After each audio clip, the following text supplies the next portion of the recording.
ladies and gentlemen. Welcome to today's session of the Online Pregnancy School. You know it. It is always my pleasure to come your way with an interesting topic. And it's not just interesting, but it's very educative and transformative. Because when we listen, we learn. And that helps us in knowing what to do at a particular time.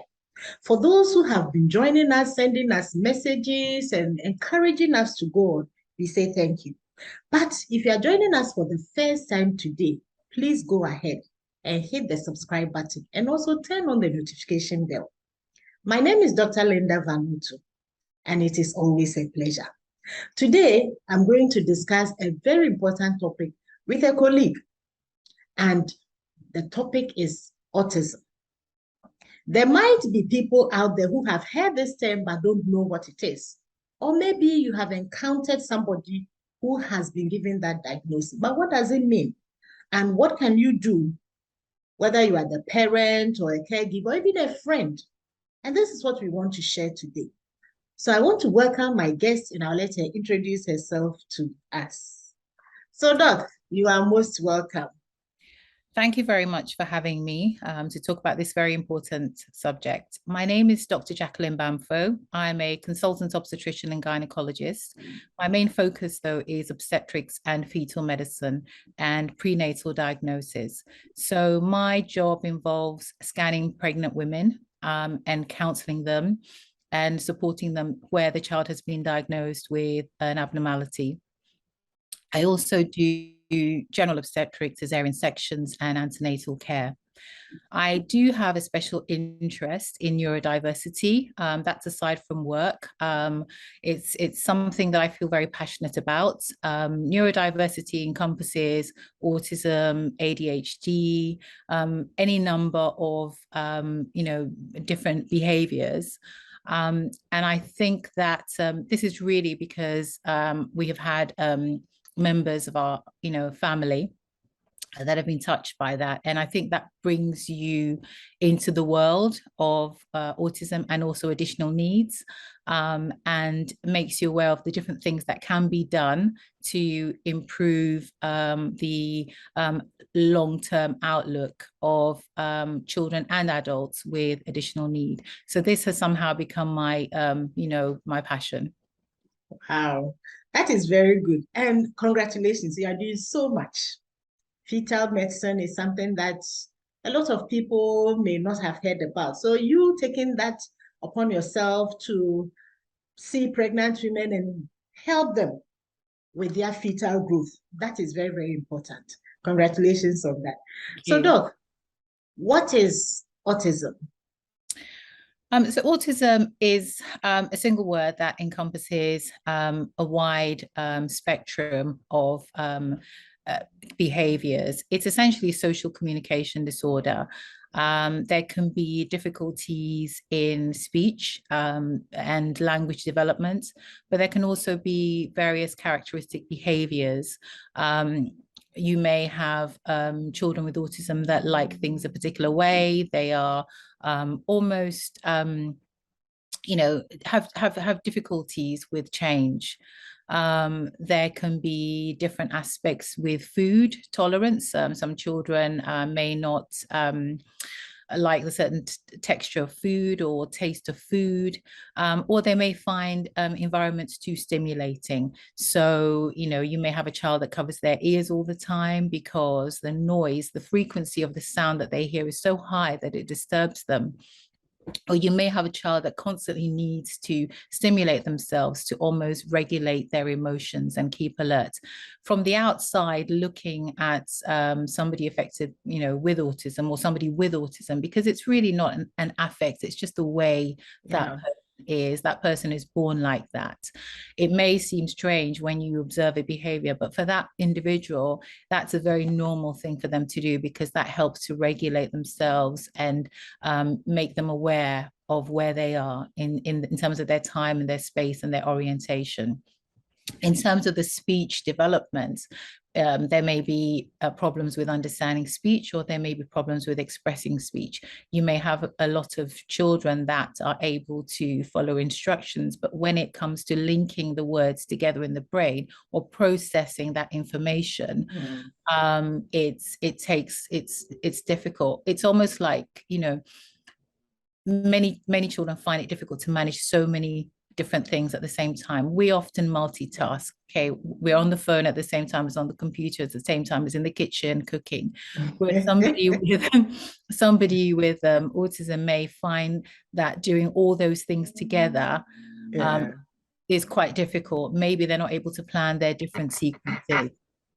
So it's such a spectrum. May have somebody with autism that has no difficulty learning, but they're not able to socialize. So maybe they'll be a loner. They may not have a lot of friends. But then if you give them a task, you give them work, they're able to do that. They're able to maintain all their academic standards, but then they have difficulties with talking to people or understanding people. And then you have the other side where you may have a child that finds it very difficult to learn, as well as finding it difficult to communicate their needs. So they may have to use various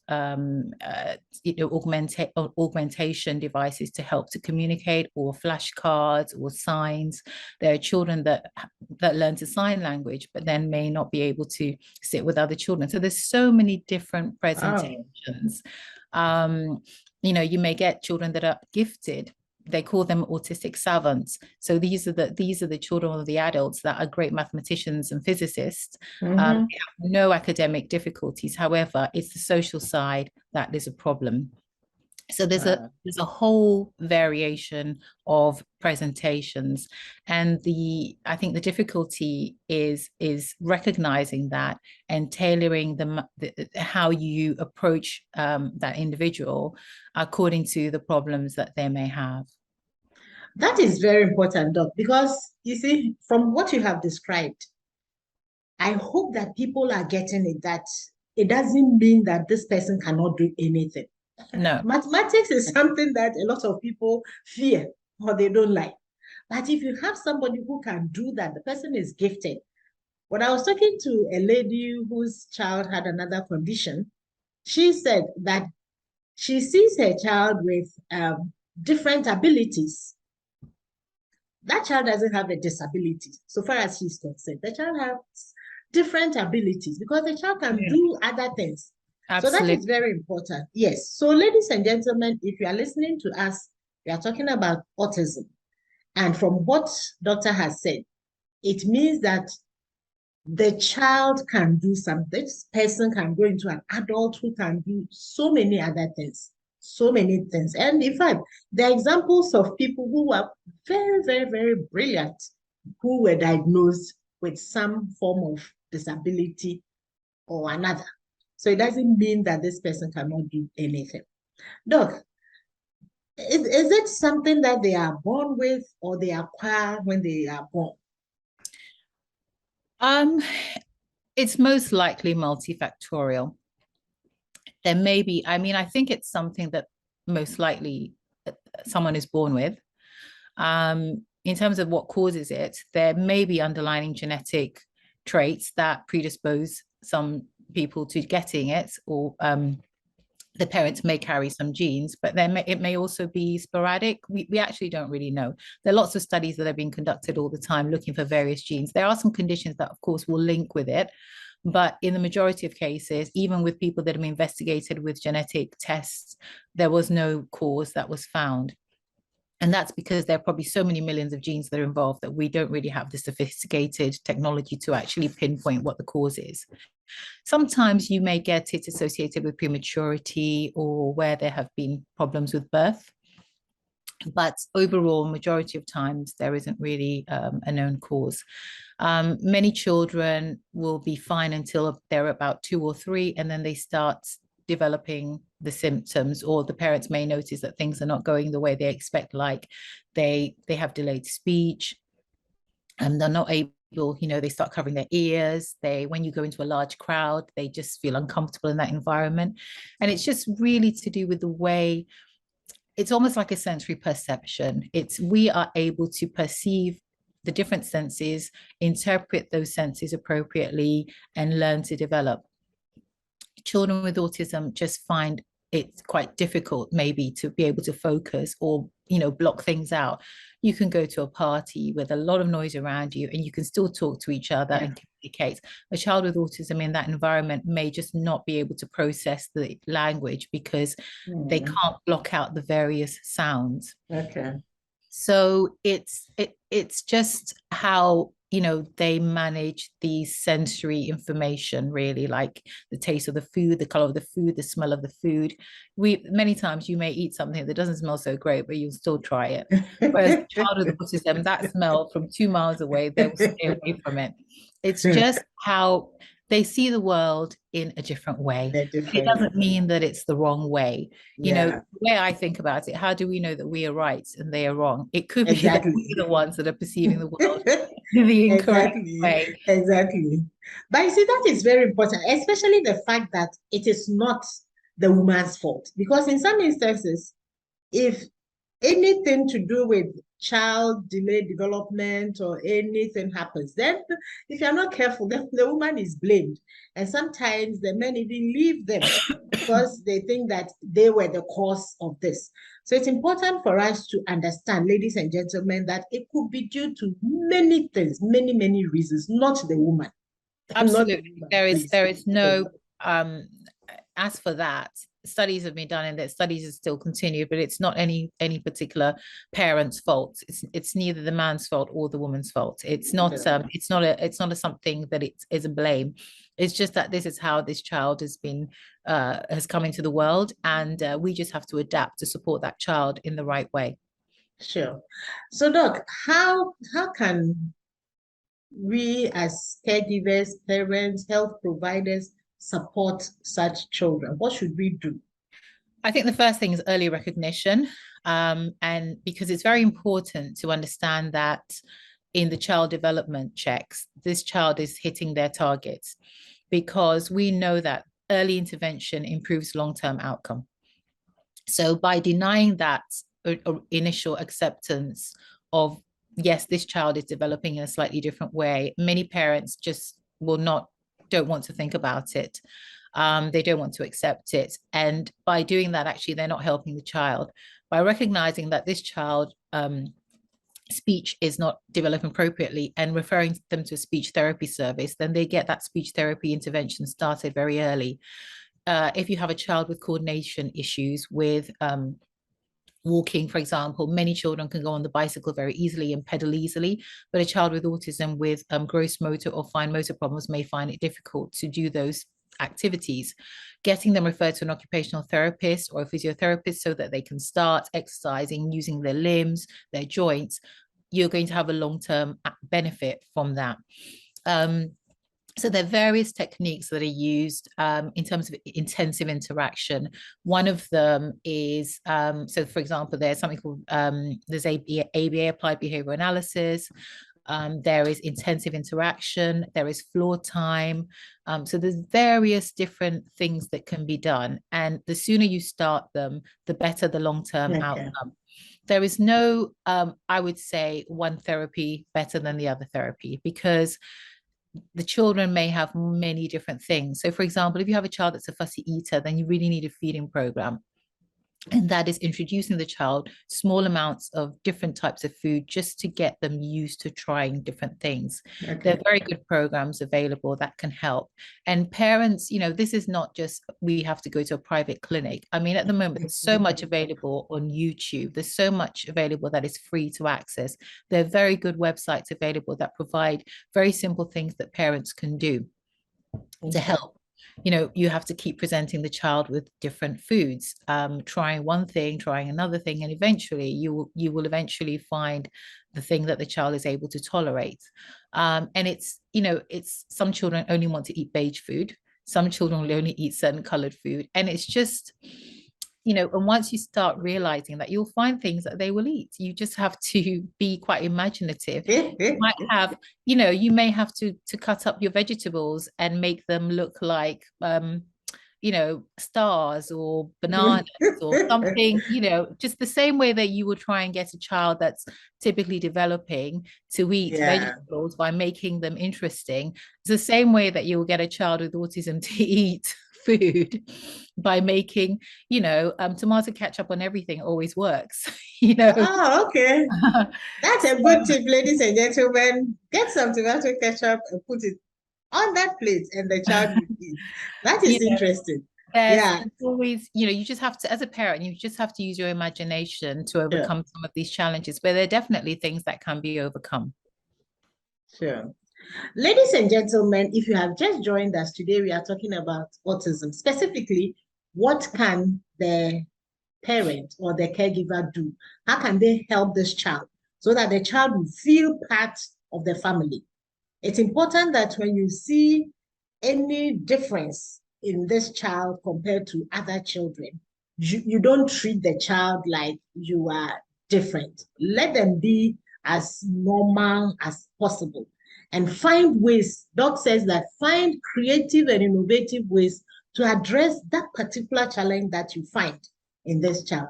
So, for example, a child that finds it difficult with coordinating, get them outside, get them to playgrounds, get them climbing on the playground frames. Yes, ideally you would like an occupational therapist, but if finances are not available, there's simple things that you can do. Take them outside, run around, walking. All of that is going to be exercising their joints, getting their proprioceptors working, and they will still have, the good outcomes. Yoga, for example, is really, really good.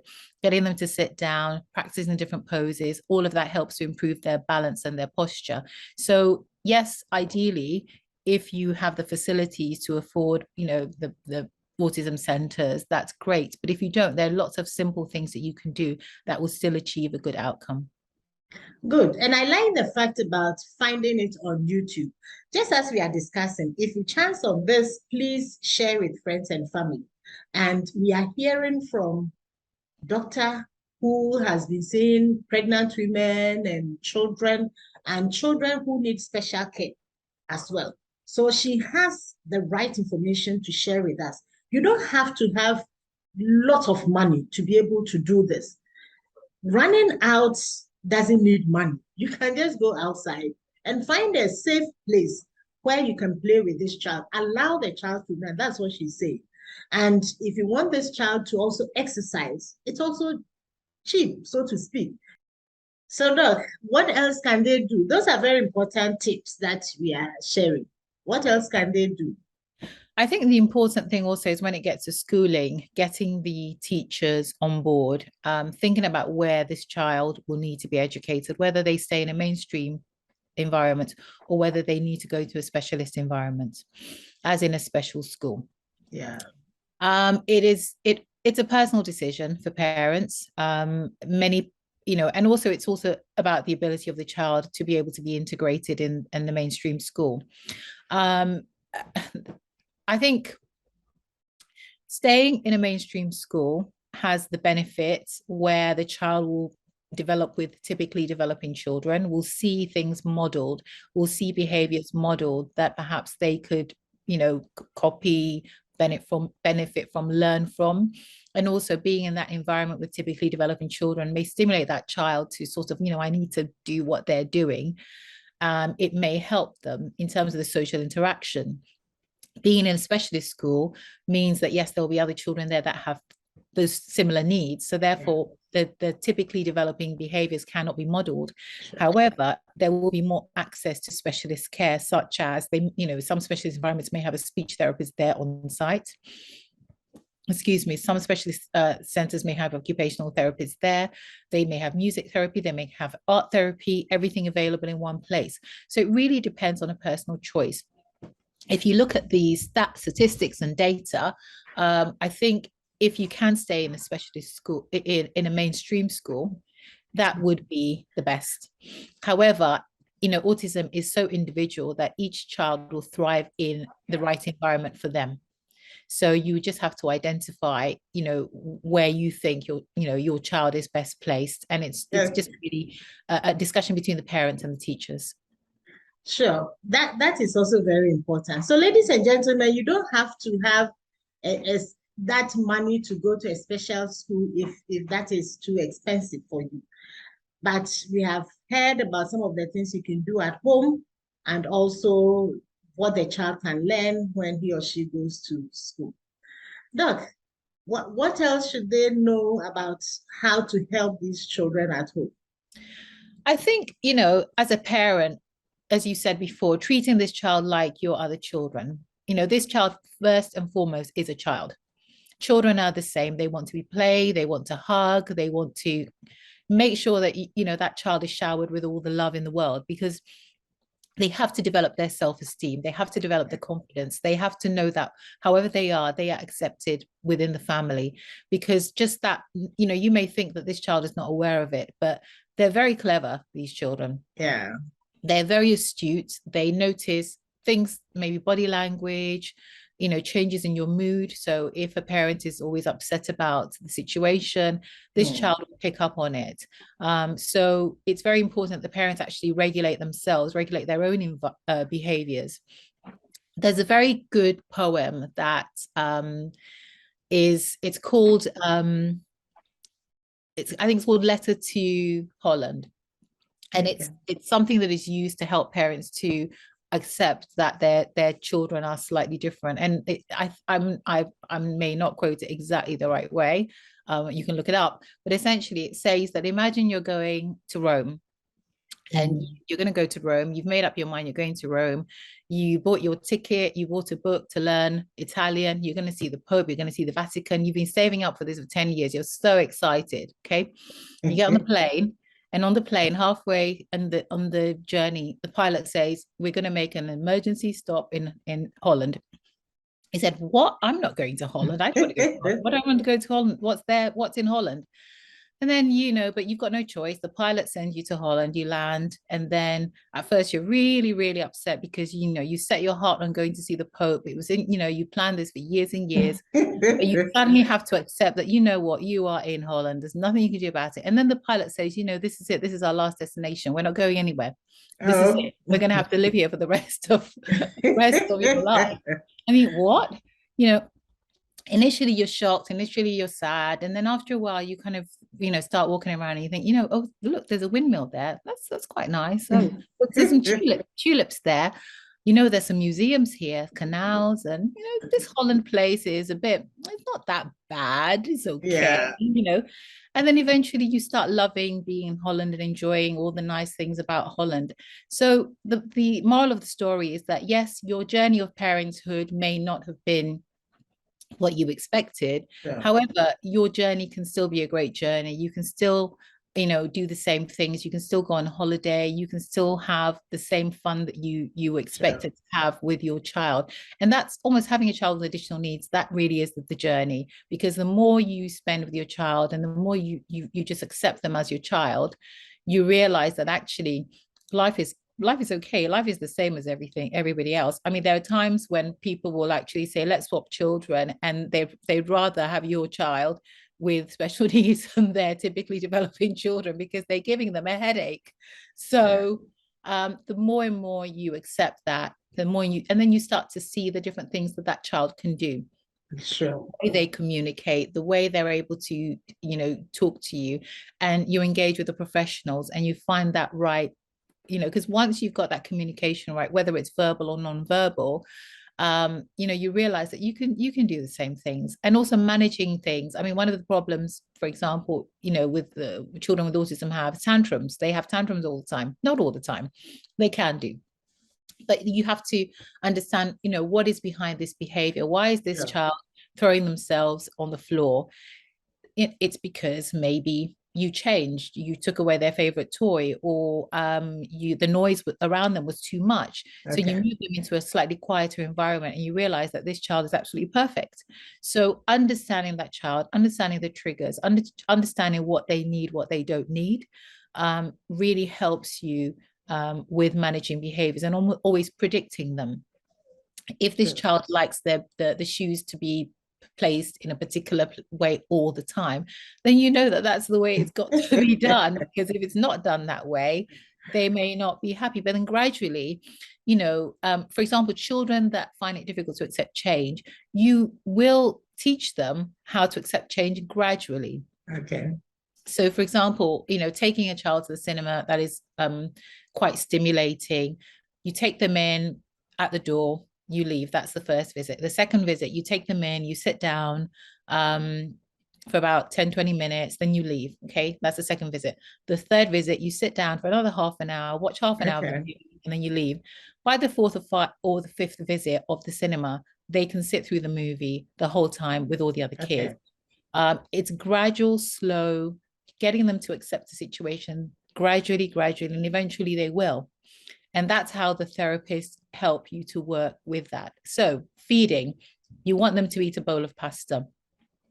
First, 1 spoon of pasta, second spoon of pasta, third spoon, by the 10th spoon of pasta, gradually, eventually, they've, you know, and it may take you a week before you achieve that step, 2 weeks before you achieve that step. Initially, they'll have 1 spoon, that's it, no more. Next time, a bit more. Next time, a bit more. After 2 weeks, they'll do it, and they'll do it every single week. Wow. So as a parent, you have to be very patient, little tiny steps, and eventually you will get the change that you want. But I think the problem is, as human beings, we want things immediately. We're like internet generation now. Press a button and it's there at the click of the fingers. But with children like this, you've got to have patience, because you will get there, but it's just slow. Wow. Doc, thank you so much. I like that. You will get there, but it takes time. Ladies and gentlemen, it is a gradual process. From what we have heard, they are different, and they have to be treated as part of the family, but also recognize their special needs and help them to go through. Doc, I want to say a very big thank you to you for your time. It's been great. And I'm sure people have learned a lot from this, especially the fact that they will take time, but they will get there. Thank you for that story. Thank you so much. God bless. Thank you so much for having me. Thank you. Thank you.